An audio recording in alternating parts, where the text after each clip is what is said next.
Hi friends, welcome to our channel. ఎవరైనా first time చూస్తే please subscribe అండి. ఈరోజు చేయబోయే రెసిపీ ఏంటంటే డిలీషియస్ కస్టర్డ్ ఫ్రూట్ బౌల్.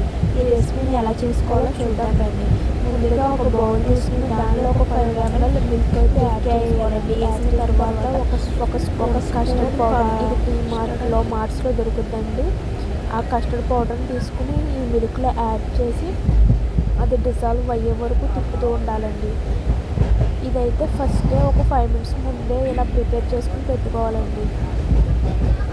ఇలా పెట్టుకున్న తర్వాత ముందుగానే గ్యాస్ ఆన్ చేసి దానిపై ఒక బౌల్ అయితే పెట్టుకొని ఒక గ్లాస్ మిల్క్ అయితే వేసుకోవాలండి. వేసుకుని అది బాగా వేడయ్యేంత వరకు, ఆ మిల్క్ హీట్ అయ్యేంత వరకు మనం వెయిట్ చేయాలండి హై ఫ్లేమ్లో పెట్టుకుని.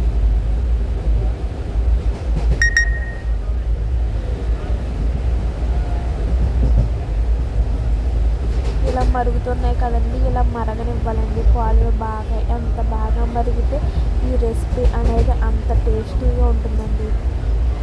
ఒకసారి పాలు పొంగొచ్చినాయి కదండి, అలాగే సెకండ్ టైం కూడా ఇలా పాలు అనేవి పొంగొచ్చే వరకు వెయిట్ చేయాలండి. మరుగుతున్నాయి చూడండి పాలు. ఎంత బాగా మరిగితే అంత బాగా ఈ రెసిపీ అనేది బాగుంటుందండి. సెకండ్ టైం పాలు మరిగిన వెంటనే దీనిలో కొంచెం షుగర్ అయితే యాడ్ చేసుకోవాలండి. అంటే మీరు తినే స్వీట్ బట్టి మీరు ఎంత అయితే తింటారో అంత యాడ్ చేసుకోవాలండి.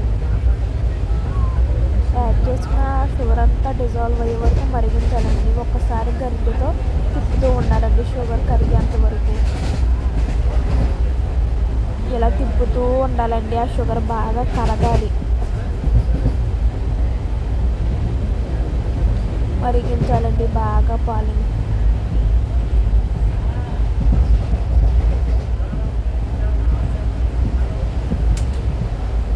ఇలా పాలు మరిగిన తర్వాత స్లో ఫ్లేమ్లో పెట్టుకుని ముందుగానే మనం ప్రిపేర్ చేసుకున్న ఈ కస్టర్డ్ మిల్క్ని దానిలో అయితే యాడ్ చేయాలండి. నార్మల్ మిల్క్ వచ్చేసరా ఆ మిల్క్లో అయితే యాడ్ చేస్తూ తిప్పుతూ ఉండాలండి. ఎందుకంటే ఇలా యాడ్ చేసిన తర్వాత వెంటనే ఇది థిక్ కన్సిస్టెంట్లోకి మారిపోతుంది. అలా థిక్గా మారకుండా మనం దాన్ని తిప్పుతూ ఉండాలండి.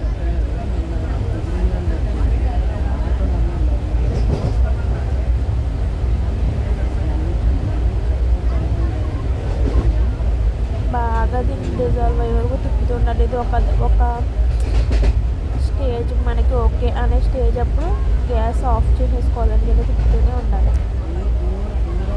ఇది బాగా థిక్గా అయ్యే వరకు తిప్పుతూ ఉండాలండి.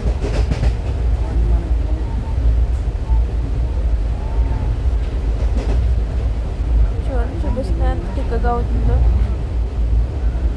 మరీ అంత చిక్కగా చేయకూడదు కదండి, నార్మల్గా థిక్గా అయ్యే వరకు ఉంచుకోవాలండి. ఆ తర్వాత స్టవ్ ఆఫ్ చేసి ఫ్యాన్ దగ్గర అయితే దీన్ని పెట్టాలండి. కస్టర్డ్ మిల్క్ని ఫ్యాన్ దగ్గర అయితే పెట్టుకోవాలండి. పెట్టుకుని చల్లారేలాగా చూసుకోవాలండి దీన్ని. ఎందుకంటే హీట్గా ఉన్నప్పుడు ఫ్రూట్స్ అనేవి వేయకూడదండి దీనిలో. చల్లారిన తర్వాత వేసుకుంటే చాలా టేస్టీగా ఉంటుంది. ముందుగానే కట్ చేసుకున్న పొమోగ్రానైట్, అలాగే యాపిల్, మ్యాంగో, బనానా, ఈ ఫ్రూట్స్ ఏ ఫ్రూట్స్ ఉంటే గ్రేప్స్, అలాగే ఏ ఫ్రూట్స్ ఉంటే ఆ ఫ్రూట్స్ అన్నీ వేసుకుంటే చాలా సూపర్గా ఉంటుందండి. ఇది చిన్నపిల్లలకి అప్పుడప్పుడు స్కూల్ నుంచి వచ్చిన వెంటనే ఇన్స్టెంట్గా ప్రిపేర్ చేసి పెట్టచ్చండి. అలాగే హెల్దీ కూడా, ఎందుకంటే అన్ని ఫ్రూట్స్ ఉంటాయి. కస్టర్డ్ పౌడర్ కూడా మంచిది, ప్లస్ మిల్క్, ఇదంతా హెల్దీ ఫుడ్ కాబట్టి ఇది కూడా మంచిదేనండి. చిన్నపిల్లలు బాగా ఇష్టంగా తింటారండి. నేను ఇలా నా దగ్గర ఫ్రూట్స్ అయితే వేసుకున్నానండి. మీ దగ్గర ఏ ఫ్రూట్స్ ఉంటే అవి పెట్టుకోవచ్చు. గ్రేప్స్, బనానా ఏ ఉంటే అవి వేసుకోవచ్చండి. పొమోగ్రానైట్ అయితే మెయిన్ అండి. వేసుకుని ఒకసారి ఇలా మిక్స్ చేసుకుంటే సూపర్ ఉంటుందండి.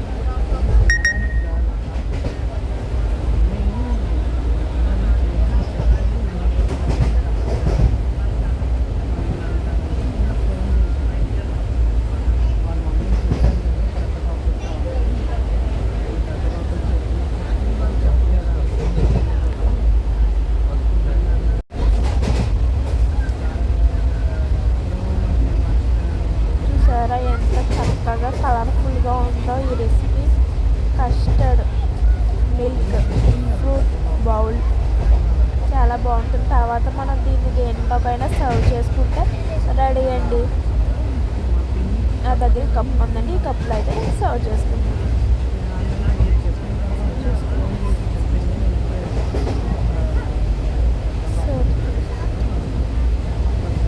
చూసారా ఎంత నీట్గా ఉందా, చూస్తుంటేనే తినేయాలనిపించేస్తుంది కదా. కానీ కొంత టైం ఫ్రిడ్జ్లో పెట్టుకుని తింటే కూల్గా చాలా సూపర్ ఉంటుందండి. Thank you for watching. మన ఛానల్ని ఎవరైనా ఫస్ట్ టైం చూస్తే ప్లీజ్ సబ్స్క్రైబ్ అండి, like and share, please comment.